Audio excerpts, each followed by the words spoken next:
A Dream of Armageddon by H.G. Wells. The man with the white face entered the carriage at Rugby. He moved slowly in spite of the urgency of his porter, and even while he was still on the platform, I noted how ill he seemed. He dropped into the corner over against me with a sigh, made an incomplete attempt to arrange his traveling shawl, and became motionless, with his eyes staring vacantly. Presently, he was moved by a sense of my observation, looked up at me, and put out a spiritless hand for his newspaper. Then he glanced again in my direction. I feigned to read. I feared I had unwittingly embarrassed him, and in a moment I was surprised to find him speaking. "I beg your pardon?" said I. "That book," he repeated, pointing a lean finger, "is about dreams." "Obviously," I answered, for it was Fortnum Roscow's Dream States, and the title was on the cover. He hung silent for a space, as if he sought words. "Yes," he said at last, "but they tell you nothing." I did not catch his meaning for a second. "They don't know," he added. I looked a little more attentively at his face. "There are dreams," he said, "and dreams." "That sort of proposition I never dispute." "I suppose," he hesitated, "do you ever dream? I mean vividly." "I dream very little," I answered. "I doubt if I have 3 vivid dreams in a year." "Ah," he said, and seemed for a moment to collect his thoughts. "Your dreams don't mix with your memories?" he asked abruptly. "You don't find yourself in doubt? Did this happen or did it not?" "Hardly ever, except just for a momentary hesitation now and then. I suppose few people do." "Does he say—" He indicated the book. "Says it happens at times and gives the usual explanation about intensity of impression and the like to account for its not happening as a rule. I suppose you know something of these theories." "Very little, except that they are wrong." His emaciated hand played with the strap of the window for a time. I prepared to resume reading, and it seemed to precipitate his next remark. He leant forward almost as though he would touch me. "Isn't there something called consecutive dreaming that goes on night after night?" "I believe there is. There are cases given in most books on mental trouble." "Mental trouble, yes, I dare say there are. It's the right place for them. But what I mean—" He looked at his bony knuckles. "Is that sort of thing always dreaming? Is it dreaming? Or is it something else? Mightn't it be something else?" I should have snubbed his persistent conversation, but for the drawn anxiety of his face. I remember now the look of his faded eyes and the lids red-stained. Perhaps you know that look. "I'm not just arguing about a matter of opinion," he said. "The thing's killing me." "Dreams?" "If you call them dreams, night after night, vivid, so vivid. This," he indicated the landscape that went streaming by the window, "seems unreal in comparison. I can scarcely remember who I am, what business I am on." He paused. "Even now." "The dream is always the same, do you mean?" I asked. "It's over." "You mean?" "I died." "Died?" "Smashed and killed, and now, so much of me as that dream was, is dead. Dead forever. I dreamt I was another man, you know, living in a different part of the world and in a different time. I dreamt that night after night I woke into that other life, fresh scenes and fresh happenings, until I came upon the last. When you died? When I died. And since then? No, he said. Thank God, that was the end of the dream. It was clear I was in for this dream. And after all, I had an hour before me, the light was fading fast, and Fortnum Roscoe has a dreary way with him. Living in a different time, I said. Do you mean in some different age? Yes. Past? No. To come. To come. The year 3000, for example? I don't know what year it was. I did when I was asleep. When I was dreaming, that is, but not now. Not now that I am awake. There's a lot of things I've forgotten since I woke out of these dreams, though I knew them at the time when I suppose it was dreaming. They called the year differently from our way of calling the year. What did they call it? He put his hand to his forehead. No, said he. I forget. He sat smiling weakly. For a moment I feared he did not mean to tell me his dream. As a rule, I hate people who tell their dreams, but this struck me differently. I proffered assistance even. It began, I suggested. It was vivid from the first. I seemed to wake up in it suddenly, and it's curious that in these dreams I am speaking of, I never remembered this life I'm living now. It seemed as if the dream life was enough while it lasted. Perhaps, but I will tell you how I find myself when I do my best to recall it all. I don't remember anything clearly until I found myself sitting in a sort of loggia looking out over the sea. I had been dozing, and suddenly I woke up, fresh and vivid, not a bit dreamlike, because the girl had stopped fanning me. The girl? Yes, the girl. You must not interrupt, or you will put me out. He stood abruptly. You won't think I'm mad? He said. No, I answered. You've been dreaming. Tell me your dream. I woke up, I say, because the girl had stopped fanning me. I was not surprised to find myself there or anything of that sort, you understand? I did not feel I had fallen into it suddenly. I simply took it up at that point. Whatever memory I had of this life, this 19th century life, faded as I woke, vanished like a dream. I knew all about myself, knew that my name was no longer Cooper but Hedon, and all about my position in the world. I've forgotten a lot since I woke. There's a want of connection, but it was all quite clear and matter of fact then. He hesitated again, gripping the window strap, putting his face forward and looking up to me appealingly. This seems bosh to you? No, no, I cried. Go on. Tell me what this loggia was like. It was not really a loggia. I don't know what to call it. It faced south. It was small. It was all in shadow except the semicircle above the balcony that showed the sky and sea and a corner where the girl stood. I was on a couch. It was a metal couch with light-striped cushions, and the girl was leaning over the balcony with her back to me. The light of the sunrise fell on her ear and cheek, her pretty white neck, and the little curls that nested there, and her white shoulder were in the sun, and all the grace of her body was in the cool blue shadow. She was dressed, how can I describe it?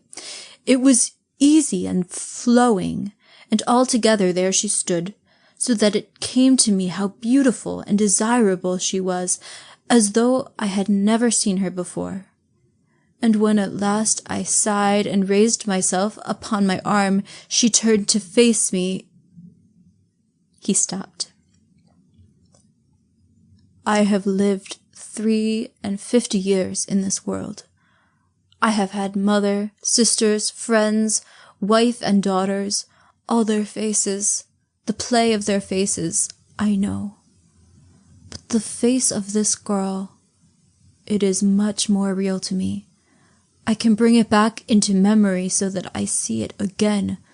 I could draw it or paint it. And after all... He stopped, but I said nothing. The face of a dream. The face of a dream. She was beautiful. Not that beauty which is terrible, cold, and worshipful, like the beauty of a saint, nor that beauty that stirs fierce passions, but a sort of radiation, sweet lips that softened into smiles, and grave grey eyes. And she moved gracefully. She seemed to have part with all pleasant and gracious things. He stopped, and his face was downcast and hidden. Then he looked up at me and went on, making no further attempt to disguise his absolute belief in the reality of his story. You see, I had thrown up my plans and ambitions, thrown up all I had ever worked for or desired for her sake. I had been a master man away there in the north, with influence and property and a great reputation, but none of it had seemed worth having beside her. I had come to the place, this city of sunny pleasures with her, and left all those things to wreck and ruin just to save a remnant at least of my life. While I had been in love with her before, I knew that she had any care for me, before I had imagined that she would dare, that we should dare.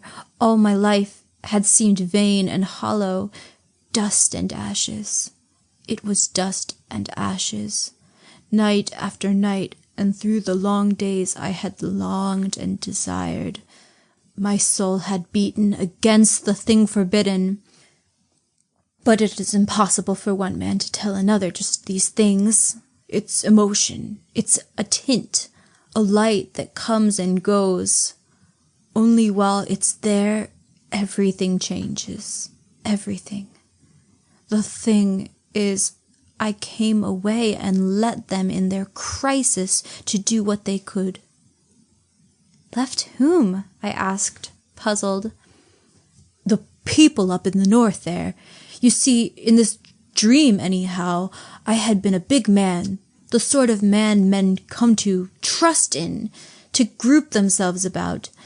Millions of men who had never seen me were ready to do things and risk things because of their confidence in me. I had been playing that game for years, that big, laborious game, that vague, monstrous political game amidst intrigues and betrayals, speech and agitation. It was a vast, weltering world, and at last I had a sort of leadership against the gang. You know it was called the gang, a sort of compromise of scoundrelly projects and base ambitions and vast public emotional stupidities and catchwords. The gang that kept the world noisy and blind year by year, and all the while that it was drifting towards infinite disaster. But I can't expect you to understand the shades and complications of the year something or other ahead. I had it all, down to the smallest detail, in my dream. I suppose I had been dreaming of it before I awoke, and the fading outlines of some queer new development I had imagined still hung about me as I rubbed my eyes. It was some grubby affair that made me thank God for the sunlight.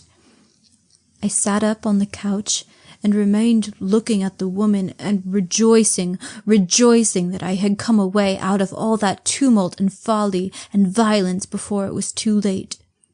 After all, I thought, this is life. Love and beauty, desire and delight, are they not worth all these dismal struggles for vague, gigantic ends? and I blamed myself for having ever sought to be a leader when I might have given my days to love. But then, thought I, if I had not spent my early days sternly and austerely, I might have wasted upon myself vain and worthless women, and at that thought all my being went out in love and tenderness to my dear mistress, my dear lady, who had come at last and compelled me by her invincible charm for me, to lay that life aside. "You are worth it," I said, speaking without intending her to hear. "You are worth it, my dearest one. Worth pride and praise and all things. Love, to have you is worth them altogether." And at the murmur of my voice she turned about. "Come and see," she cried. Oh, I can hear her now. "Come and see the sunrise upon Monte Solaro." I remember how I sprang to my feet and joined her at the balcony.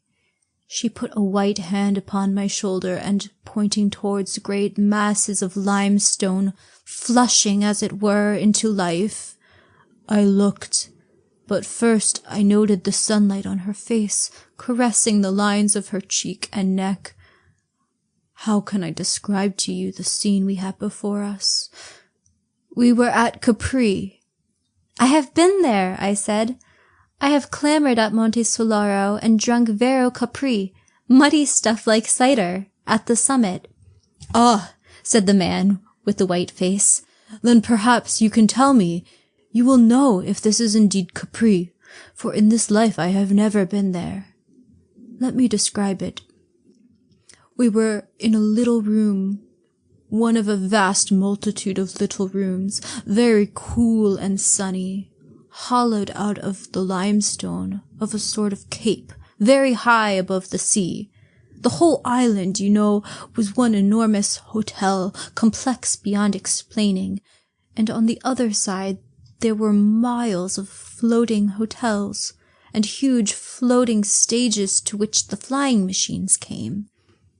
They called it a pleasure city. Of course, there was none of that in your time. Rather, I should say, is none of that now. Of course, now, yes.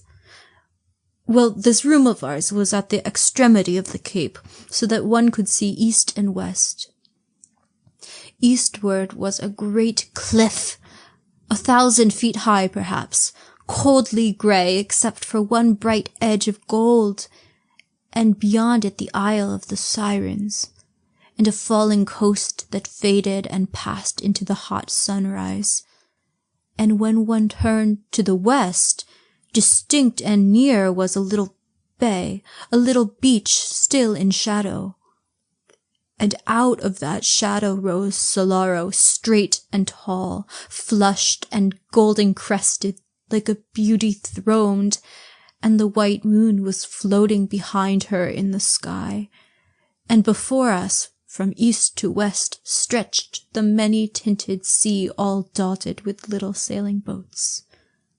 To the eastward, of course, these little boats were grey and very minute and clear, but to the westward they were little boats of gold, shining gold, almost like little flames. And just below us was a rock with an arch worn through it. The blue sea water broke to green and foam all around the rock, and a galley came gliding out of the arch. "I know that rock," I said. "I was nearly drowned there. It is called the Feriglione." "I Feriglione, yes, she called it that," answered the man with a white face. "There was some story, but that—" He put his hand to his forehead again. "No," he said, "I forget that story." Well, that is the first thing I remember, the first dream I had, that little shaded room, and the beautiful air and sky, and the dear lady of mine, with her shining arms and her graceful robe, and how we sat and talked in half whispers to one another. We talked in whispers, not because there was anyone to hear, but because there was still such a freshness of mind between us that our thoughts were a little frightened, I think, to find themselves at last in words. And so they went softly. Presently we were hungry, and we went from our apartment, going by a strange passage with a moving floor, until we came to the great breakfast-room. There was a fountain and music. A pleasant and joyful place it was, with its sunlight and splashing, and the murmur of plucked strings. And we sat and ate and smiled at one another, and I would not heed a man who was watching me from a table nearby. And afterwards we went on to the dancing hall, but I cannot describe that hall. The place was enormous, larger than any building you have ever seen, and in one place there was the old gate of Capri, caught into the wall of a gallery high overhead. Light girders, stems and threads of gold burst from the pillars like fountains, streamed like an aurora across the roof, and interlaced like conjuring tricks. All about the great circle, for the dancers, there were beautiful figures, strange dragons, and intricate and wonderful grotesques bearing lights. The place was inundated with artificial light that shamed the newborn day. And as we went through the throng, the people turned about and looked at us, for all through the world my name and face were known, and how I had suddenly thrown up pride and struggles to come to this place. And they looked also at the lady beside me, though half the story of how at last she had come to me was unknown or mistold. And a few of the men who were there, I know, but judged me a happy man, in spite of all the shame and dishonor that had come upon my name. The air was full of music, full of harmonious sense, full of the rhythm of beautiful motions.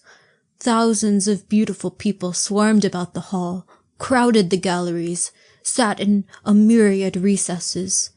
They were dressed in splendid colors and crowned with flowers. Thousands danced about the great circle beneath the white images of the ancient gods, and glorious processions of youths and maidens came and went. We too danced. Not the dreary monotonies of your days, of this time, I mean, but dances that were beautiful, intoxicating. And even now I can see my lady dancing joyously. She danced, you know, with a serious face. She danced with a serious dignity, and yet she was smiling at me and caressing me, smiling and caressing with her eyes. The music was different, he murmured.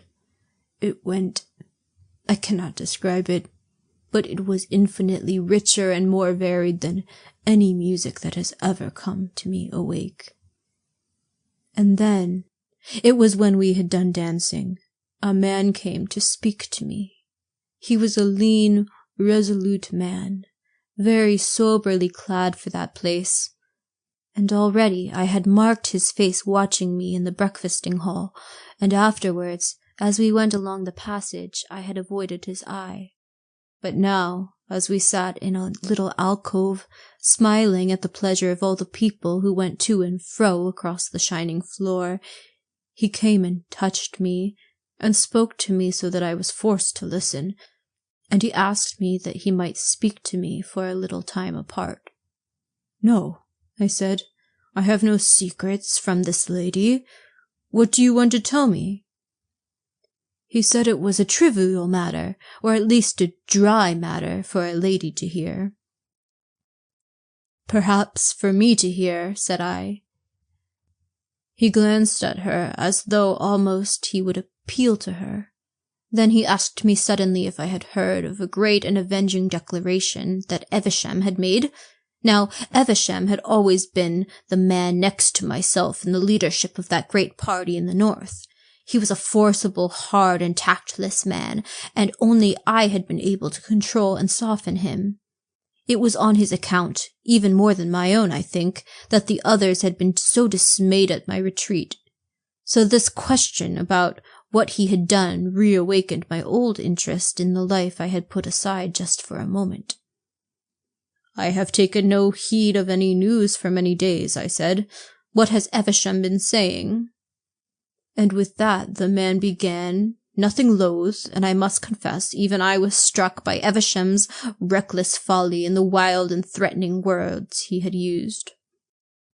And this messenger they had sent to me not only told me of Evesham's speech, but went on to ask counsel and to put out what need they had of me. While he talked, my lady sat a little forward and watched his face and mine. My old habits of scheming and organizing reasserted themselves. I could even see myself suddenly returning to the north, and all the dramatic effect of it. All that this man said witnessed to the disorder of the party indeed, but not to its damage. I should go back stronger than I had come, and then I thought of my lady. You see, how can I tell you? There were certain peculiarities of a relationship, as things are, I need not tell you about that, which would render her presence with me impossible. I should have had to leave her. Indeed, I should have had to renounce her clearly and openly if I was to do all that I could in the north. And the man knew that, even as he talked to her and me, knew it as well as she did, that my steps to duty were, first, separation, then abandonment. At the touch of that thought, my dream of a return was shattered. I turned on the man suddenly, as he was imagining his eloquence was gaining ground with me. "What have I to do with those things now?" I said. "I have done with them. Do you think I'm coquetting with your people in coming here?" "No," he said, "but why can you not leave me alone? I have done with these things. I have ceased to be anything but a private man." "Yes," he answered, "but have you thought?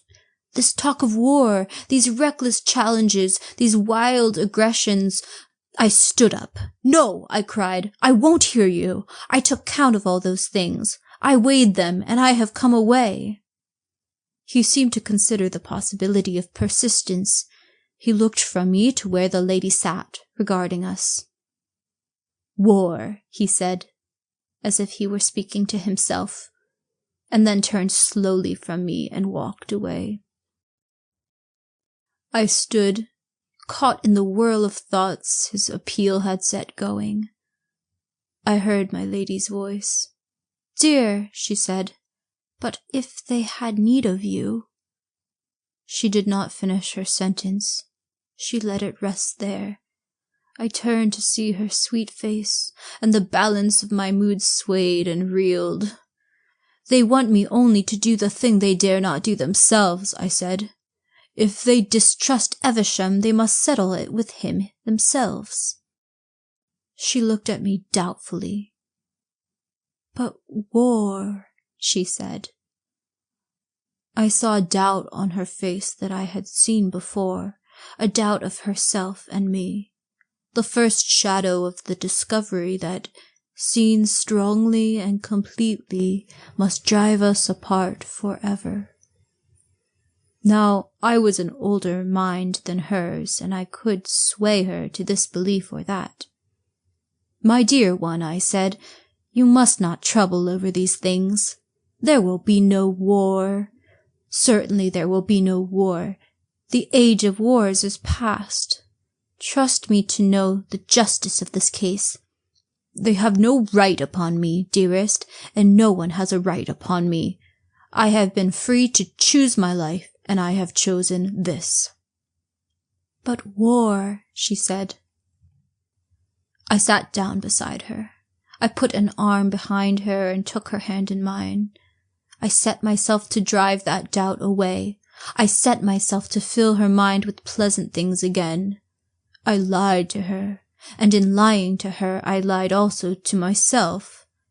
And she was only too ready to believe me, only too ready to forget.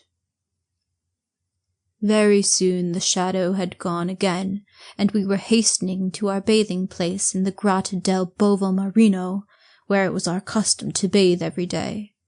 We swam and splashed one another, and in that buoyant water I seemed to become something lighter and stronger than a man. And at last we came out, dripping and rejoicing, and raced among the rocks.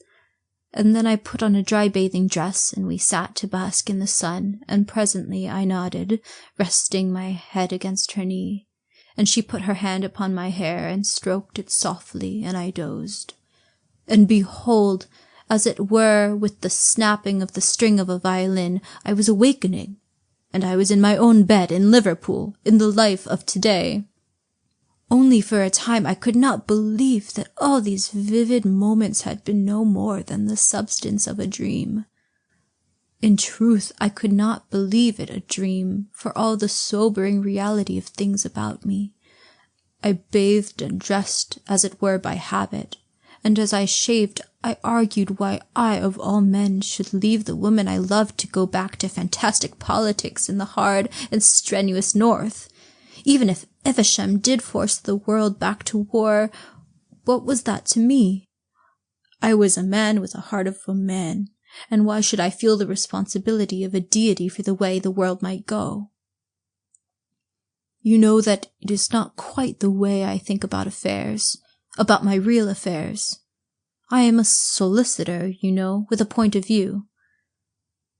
The vision was so real, you must understand, so utterly unlike a dream that I kept perpetually recalling little irrelevant details. Even the ornament of the book cover that lay on my wife's sewing machine in the breakfast room recalled with the utmost vividness the gilt line that ran about the seat in the alcove where I had talked with the messenger from my deserted party. Have you ever heard of a dream that had a quality like that? Like? So that afterwards you remembered little details you had forgotten. I thought. I had never noticed the point before, but he was right. Never, I said. That is what you never seem to do with dreams. No, he answered, but that is just what I did. I am a solicitor, you must understand, in Liverpool, and I could not help wondering what the clients and business people I found myself talking to in my office would think if I told them suddenly I was in love with a girl who would be born a couple of 100 years or so hence, and worried about the politics of my great-great-great-grandchildren. I was chiefly busy that day negotiating a 99-year building lease. It was a private builder in a hurry, and we wanted to tie him in every possible way. I had an interview with him, and he showed a certain want of temper that sent me to bed still irritated. That night I had no dream, nor did I dream of the next night, at least, to remember. Something of that intense reality of conviction vanished. I began to feel sure it was a dream. And then it came again. When the dream came again, nearly 4 days later, it was very different. I think it's certain that 4 days had also elapsed in the dream. Many things had happened in the north, and the shadow of them was back again behind us. But this time it was not so easily dispelled. I began, I know, with moody musings. Why, in spite of all, should I go back for all the rest of my days to toil and stress, insults and perpetual dissatisfaction, simply to save hundreds of millions of common people, whom I did not love, whom too often I could do no other than despise, from the stress and anguish of war and infinite misrule. And after all, I might fail. They all sought their own narrow ends, and why should not I? Why should not I also live as a man? And out of such thoughts her voice summoned me, and I lifted my eyes. I found myself awake and walking. We had come out above the pleasure city. We were near the summit of Monte Solaro, and looking towards the bay. It was the late afternoon and very clear. Far away, to the left, Lestia hung a golden haze between sea and sky, and Naples was coldly white against the hills, and before us was Vesuvius, with a tall and slender streamer feathering at last towards the south, and the ruins of Torre del Annunziata and Castel Lamar glittering anear. I interrupted suddenly. You have been to Capri, of course? Only in this dream, he said. Only in this dream. All across the bay beyond Sorrento were the floating palaces of the pleasure city moored and chained. And northward were the broad floating stages that received the aeroplanes. Aeroplanes fell out of the sky every afternoon, each bringing its thousands of pleasure seekers from the uttermost parts of the earth to Capri and its delights. All these things, I say, stretched below. But we noticed them only incidentally because of an unusual sight that evening had to show. 5 war aeroplanes that had long slumbered useless in the distant arsenals of the Rhine mouth were maneuvering now in the eastward sky. Evesham had astonished the world by producing them and others and sending them to circle here and there. It was the threat material in the great game of bluff he was playing, and it had taken even me by surprise. He was one of those incredibly stupid, energetic people who seem sent by heaven to create disasters. His energy, to the first glance, seemed so wonderfully like capacity, but he had no imagination, no invention, only a stupid, vast, driving force of will, and a mad faith in his stupid, idiot luck to pull him through. I remember how we stood out upon the headland watching the squadron circling far away, and how I weighed the full meaning of the sight, seeing clearly the way things must go. And then even it was not too late. I might have gone back, I think, and saved the world.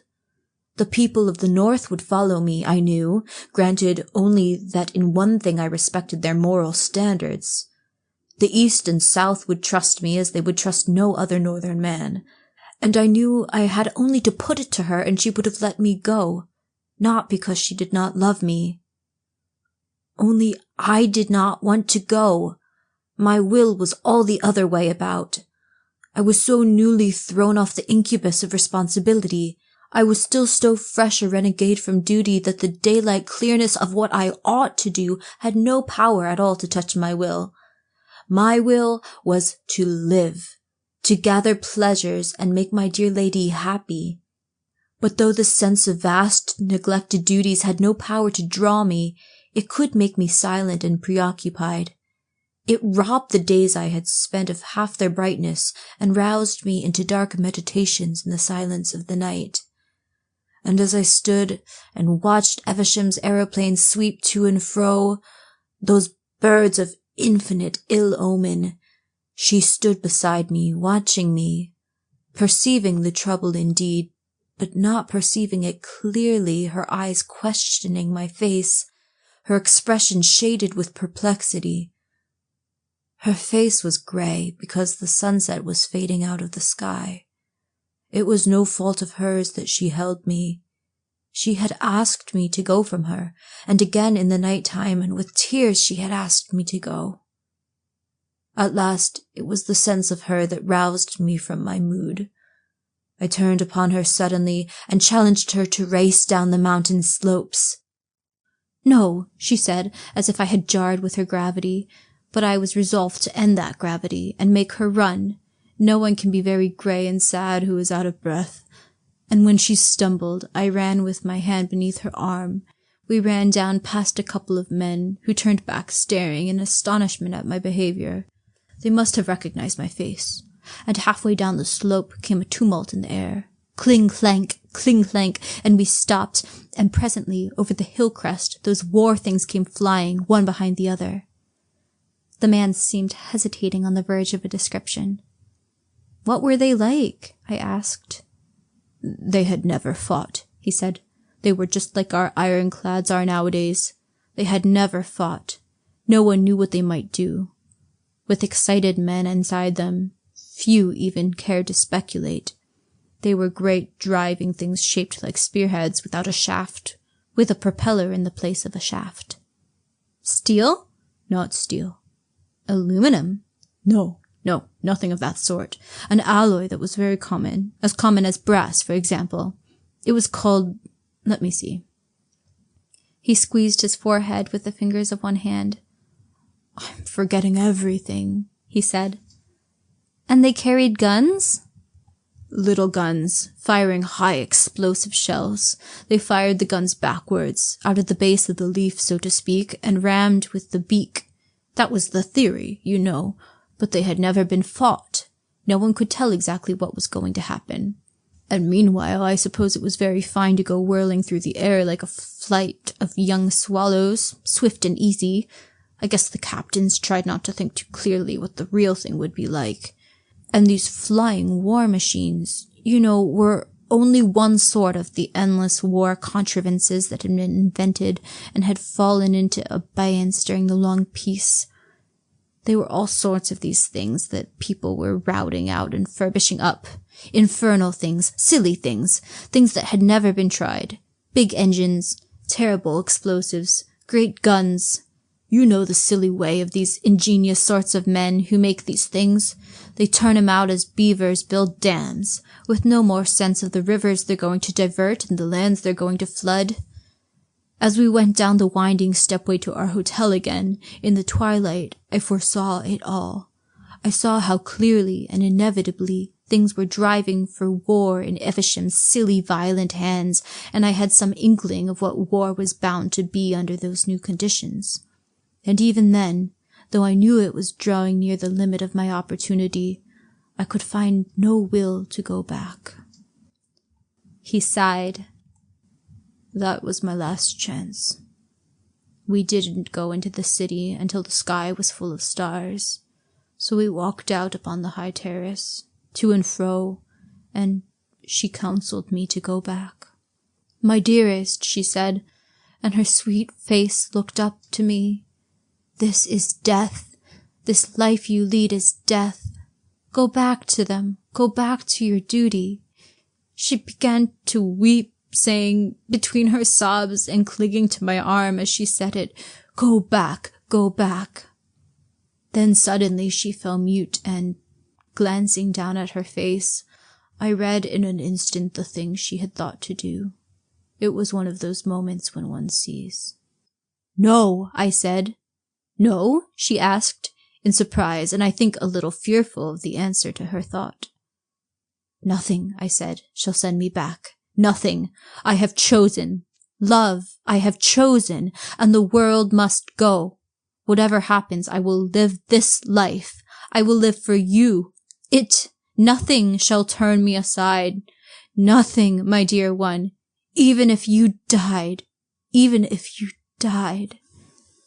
"Yes," she murmured softly. "Then I also would die." And before she could speak again, I began to talking eloquently, as I could do in that life, talking to exalt love, to make the life we were living seem heroic and glorious. And the thing I was deserting something hard and enormously ignoble, that it was a fine thing to set aside. I bent all my mind to throw that glamour upon it, seeking not only to convert her, but myself to that. We talked, and she clung to me, torn too between all that she deemed noble and all that she knew was sweet. And at last I did make it heroic, made all the thickening disaster of the world only a sort of glorious setting to our unparalleled love, and we two poor foolish souls strutted there at last, clad in that splendid delusion, drunken rather with that glorious delusion under the still stars. And so my moment passed. It was my last chance. Even as we went to and fro there, the leaders of the South and East were gathering their resolve, and the hot answer that shattered Evesham's bluffing forever took shape and waited. And all over Asia, and the ocean and the South, the air and the wires were throbbing with their warnings to prepare. Prepare. No one living, you know, knew what war was.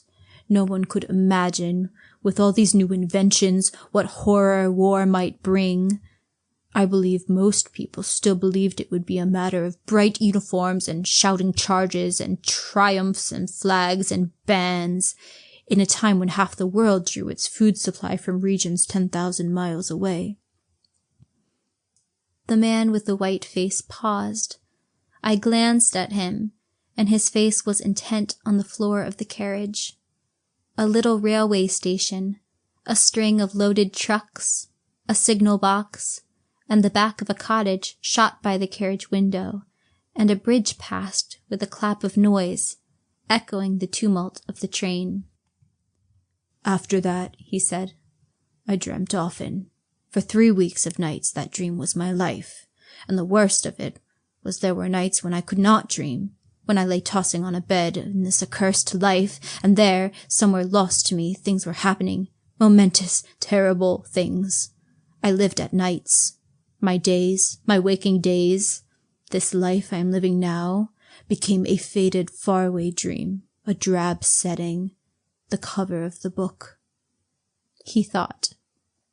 "I could tell you all, tell you every little thing in my dream, but as to what I did in the daytime, no, I could not tell. I do not remember. My memory has gone. The business of life slips from me." He leant forward and pressed his hands upon his eyes. For a long time he said nothing. "And then?" said I. "The war burst like a hurricane." He stared before him at unspeakable things. "And then?" I urged again. "One touch of unreality," he said, in the low tone of a man who speaks to himself. "And they would have been nightmares. But they were not nightmares. They were not nightmares. No." He was silent for so long that it dawned upon me that there was a danger of losing the rest of the story. But he went on, talking again in the same tone of questioning self-communion. "What was there to do but fight? I had not thought the war would touch Capri. I had seemed to see Capri as being out of it all, as the contrast to it all. But 2 nights after the whole place was shouting and bawling, every woman, almost, and every other man wore a badge, Evesham's badge, and there was no music but a jangling war song over and over again. And everywhere men enlisting, and in the dancing halls they were drilling.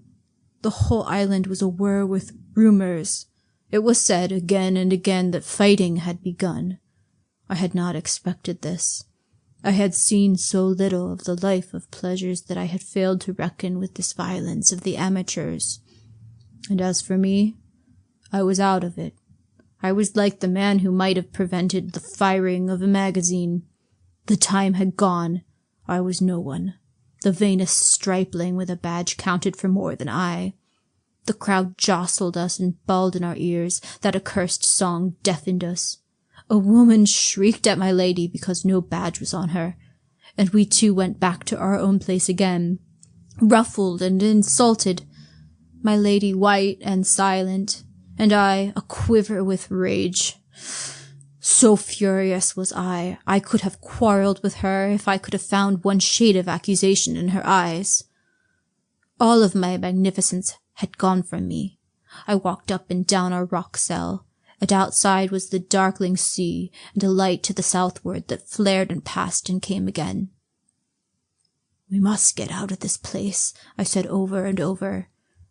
"I have made my choice, and I will have no hand in these troubles. I will have nothing of this war. We have taken our lives out of all these things. This is no refuge for us. Let us go." And the next day, we were already in flight from the war that covered the world. And all the rest was flight, and all the rest was flight. He mused darkly. How much was there of it? He made no answer. How many days? His face was white and drawn, and his hands were clenched. He took no heed of my curiosity. I tried to draw him back to his story with questions. Where did you go? I said. When? When you left Capri. Southwest, he said, and glanced at me for a second. We went in a boat. But I should have thought an aeroplane. They had been seized. I questioned him no more. Presently I thought he was beginning again. He broke out in an argumentative monotone. But why should it be? If indeed this battle, this slaughter and stress is life, why have we this craving for pleasure and beauty? There is no refuge. If there is no place of peace, and if all our dreams of quiet places are a folly and a snare, why should we have such dreams? Surely it was no ignoble cravings, no base intentions had brought us to this. It was love had isolated us. Love had come to me with her eyes, and robed in her beauty, more glorious than all else in life, in the very shape and color of life, and summoned me away. I had silenced all the voices. I had answered all the questions. I had come to her, and suddenly there was nothing but war and death. I had an inspiration. After all, I said, it could have been only a dream. A dream, he cried, flaming upon me. A dream, when even now... For the first time he became animated. A faint flush crept into his cheek. He raised his open hand and clenched it and dropped it to his knee. He spoke, looking away from me, and for all the rest of the time he looked away. "We are but phantoms," he said, "and the phantoms of phantoms, desires like cloud shadows and wheels of straw that eddy in the wind. The days pass.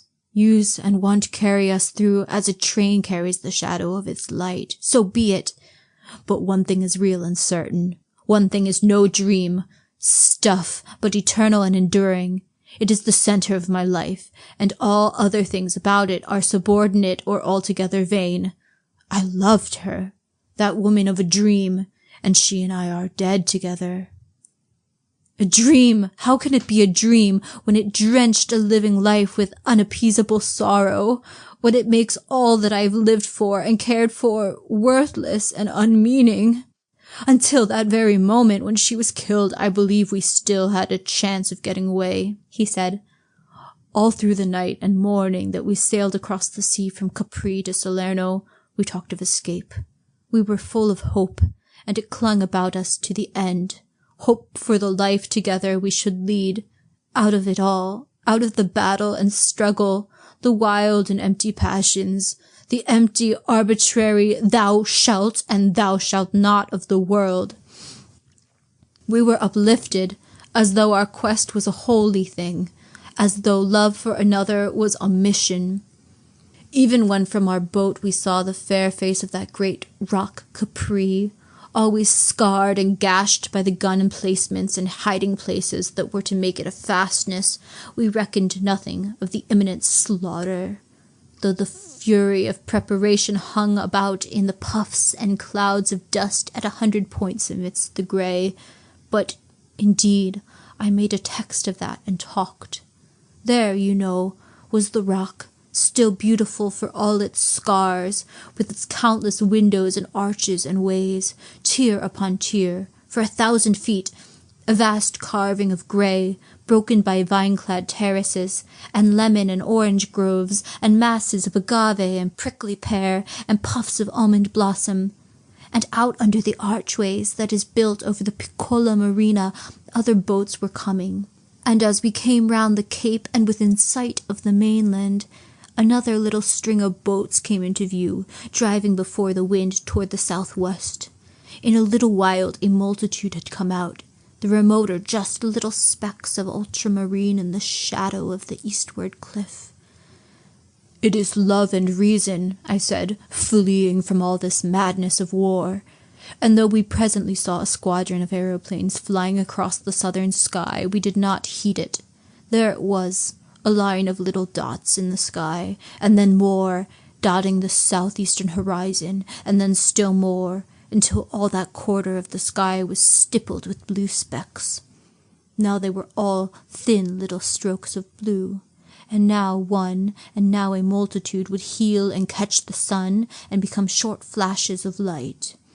They came, rising and falling, and growing larger, like some huge flight of gulls or rooks or such-like birds, moving with a marvellous uniformity. And ever as they drew nearer, they spread out over the greater width of the sky. The southward wind flung itself like an arrow-headed cloud athwart the sun, and then suddenly they swept round to the eastward and streamed eastward, growing smaller and smaller and clearer again until they vanished from the sky. and after that we noted to the northward, and very high Evesham's fighting machines hanging high over Naples like an evening swarm of gnats. It seemed to have no more to do with us than a flight of birds. Even the mutter of guns far away in the southeast seemed to us to signify nothing. Each day, each dream after that, we were still exalted, still seeking that refuge where we might live and love. Fatigue had come upon us, pain and many distresses, for though we were dusty and stained by our toilsome tramping, and half-starved with the horror of the dead men we had seen and the flight of the peasants, for very soon a gust of fighting swept up the peninsula. With these things haunting our minds, it still resulted only in a deepening resolution to escape. Oh, but she was brave and patient. She who had never faced hardship and exposure had courage for herself and me. We went to and fro seeking an outlet, over a country all commandeered and ransacked by the gathering hosts of war. Always we went on foot.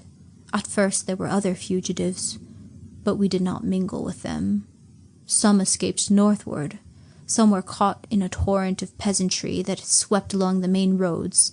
Many gave themselves into the hands of the soldiery and were sent northward. Many of the men were impressed, but we kept away from these things. We had brought no money to bribe a passage north, and I feared for my lady at the hands of those conscript crowds. We had landed at Salerno, and we had been turned back from Cava, and we had tried to cross towards Taranto by a pass over Mount Alburno, but we had been driven back for want of food, and so we had come down among the marshes by Paestum, where those great temples stand alone. I had some vague idea that by Paestum it might be possible to find a boat or something, and take once more to sea, and there it was the battle overtook us. A sort of soul-blindness had me. Plainly I could see that we were being hemmed in, and the great net of that giant warfare had us in its toils. Many times we had seen the levies that had come down from the north going to and fro, and had come upon them in the distance amid the mountains, making ways for the ammunition and preparing the mounting of the guns. Once we had fancied they had fired at us, taking us for spies. At any rate, a shot had gone shuddering over us. Several times we had hidden in woods from hovering aeroplanes. But all these things do not matter now, these things of flight and pain. We were in an open place near those great temples at Paestum, at last, on a blank, stony place dotted with spiky bushes, empty and desolate, and so flat that a grove of eucalyptus far away showed to the feet of its stems. How I can see it! My lady was sitting down under a bush, resting a little, for she was very weak and weary, and I was standing up, watching to see if I could tell the distance of the firing that came and went. They were still, fighting far from each other, with those terrible new weapons that had never before been used. Guns that would carry beyond sight, and airplanes that would do what they would do no man could foretell. I knew that we were between the two armies, and that they drew together. I knew we were in danger, and that we could not stop there and rest. Though all these things were in my mind, they were in the background. They seemed to be affairs beyond our concern. Chiefly I was thinking of my lady. An aching distress filled me. For the first time she had owned herself beaten and had fallen a-weeping. Behind me I could hear her sobbing, but I would not turn round to her because I knew she had need of weeping, and had held herself so far and so long for me. It was well, I thought, that she would weep and rest, and then we would toil on again, for I had no inkling of the thing that hung so near. Even now I can see her as she sat there, her lovely hair upon her shoulder, can mark again the deepening hollow of her cheek. "If we had parted," she said, "if I had let you go—" "No," said I, "even now I do not repent. I will not repent. I made my choice, and I will hold on to the end." And then Overhead, in the sky, flashed something and burst, and all about us I heard the bullets making a noise like a handful of peas suddenly thrown. They chipped the stones about us and whirled fragments from the bricks and passed.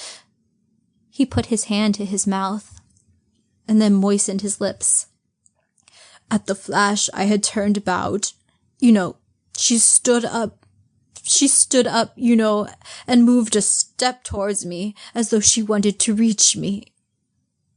And she had been shot through the heart. He stopped and stared at me. I felt all that foolish incapacity an Englishman feels on such occasions. I met his eyes for a moment, and then stared out the window. For a long space we kept silence.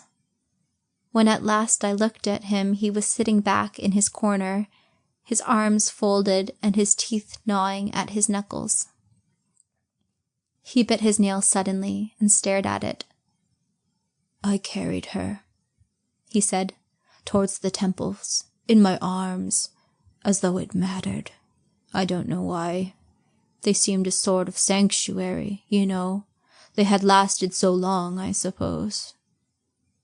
She must have died almost instantly. Only, I talked to her all the way. Silence again. I have seen those temples, I said abruptly, and indeed he had brought those still, sunlit arcades of worn sandstone very vividly before me. It was the brown one, the big brown one. I sat down on a fallen pillar and held her in my arms, silent after the first babble was over. And after a little while the lizards came out and ran about again, as though nothing unusual was going on, as though nothing had changed. It was tremendously still there, the sun high and the shadows still. Even the shadows of the weeds upon the entablature were still, in spite of the thudding and banging that went all about the sky. I seem to remember that the aeroplanes came up out of the south, and that the battle went away to the west. One aeroplane was struck and overset and fell. I remember that, though it didn't interest me in the least. It didn't seem to signify. It was like a wounded gull, flapping for a time in the water. I could see it down the aisle of the temple, a black thing in the bright blue water. 3 or 4 times, shells burst about the beach, and then that ceased. Each time that happened, all the lizards scuttled in and hid for a space. That was all the mischief done, except that once a stray bullet gashed the stone hard by, made just a fresh bright of surface. As the shadows grew longer, the stillness seemed greater. The curious thing, he remarked, with the manner of a man who makes a trivial conversation, is that I didn't think at all. I sat with her in my arms amidst the stones, in a sort of lethargy, stagnant, and I don't remember waking up. I don't remember dressing that day. I know I found myself in my office, with my letters all slit open in front of me, and how I was struck by the absurdity of being there, seeing that in reality I was sitting, stunned, in that Paestum temple with a dead woman in my arms. I read my letters like a machine. I have forgotten what they were about. He stopped, and there was a long silence. Suddenly, I perceived that we were running down the incline from Chalk Farm to Euston. I started at this passing of time.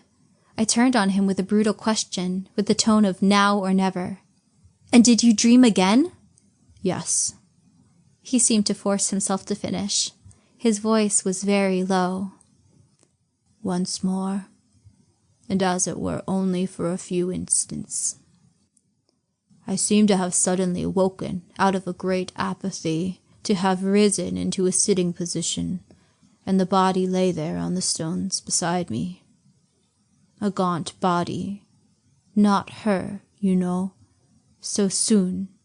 It was not her. I may have heard voices, I do not know. Only I knew clearly that men were coming into the solitude, and that was a last outrage. I stood up and walked through the temple, and then there came into sight first one man with a yellow face, dressed in a uniform of dirty white, trimmed with blue, and then several, climbing to the crest of the old wall of the vanished city and crouching there. They were little bright figures in the sunlight, and there they hung, weapon in hand, peering cautiously before them. And further away I saw others, and then more at another point in the wall. It was a long lax line of men in open order. Presently the man I had first seen stood up and shouted a command, and his men came tumbling down the wall and into the high weeds towards the temple.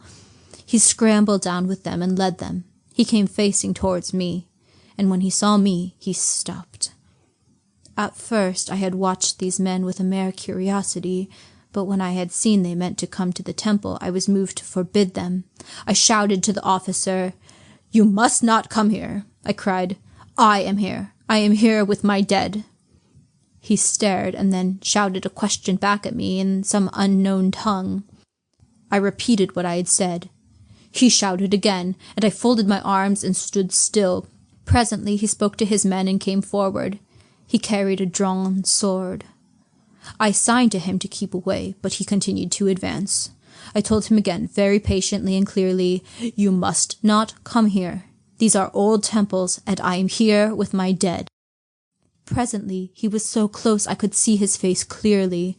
It was a narrow face, with dull grey eyes and a black mustache. He had a scar on his upper lip, and he was dirty and unshaven. He kept shouting unintelligible things, questions, perhaps, at me. I know now that he was afraid of me, but at the time that did not occur to me. As I tried to explain to him, he interrupted me in imperious tones, bidding me, I suppose, stand aside. He made to go past me, and I caught hold of him. I saw his face changed at my grip. "You fool!" I cried. "Don't you know? She is dead!" He started back. He looked at me with cruel eyes. I saw a sort of exultant resolve leap into them, delight. Then suddenly, with a scowl, he swept his sword back, so, and thrust. He stopped abruptly.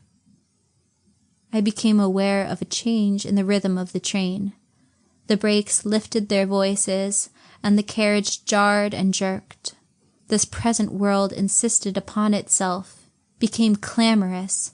I saw through the steamy window huge electric fights glaring down from the tall masts upon a fog, saw rows of stationary, empty carriages passing by, and then a signal box hoisting its constellation of green and red into the murky London twilight, marched after them. I looked again at his drawn features. He ran me through the heart. It was with a sort of astonishment, no fear, no pain, but just amazement, that I felt it pierce me, felt the sword drive home into my body.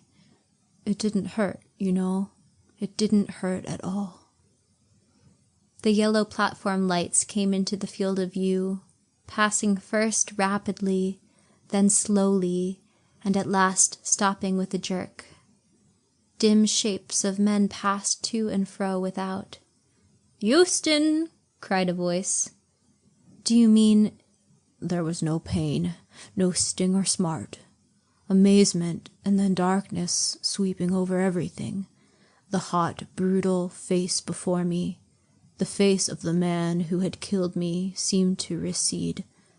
It swept out of existence. "Euston!" clamored the voice outside. "Euston!" The carriage door opened, emitting a flood of sound, and a porter stood regarding us. The sounds of doors slamming, and the hoof clatter of cab horses, and behind these things the featureless remote roar of the London cobblestones, came to my ears. A truckload of lighted lamps blazed among the platforms. A darkness, a flood of darkness that opened and spread and blotted out all things. "Any luggage, sir?" said the porter. "And that was the end?" I asked. He seemed to hesitate. Then, almost inaudibly, he answered, "No." "You mean?"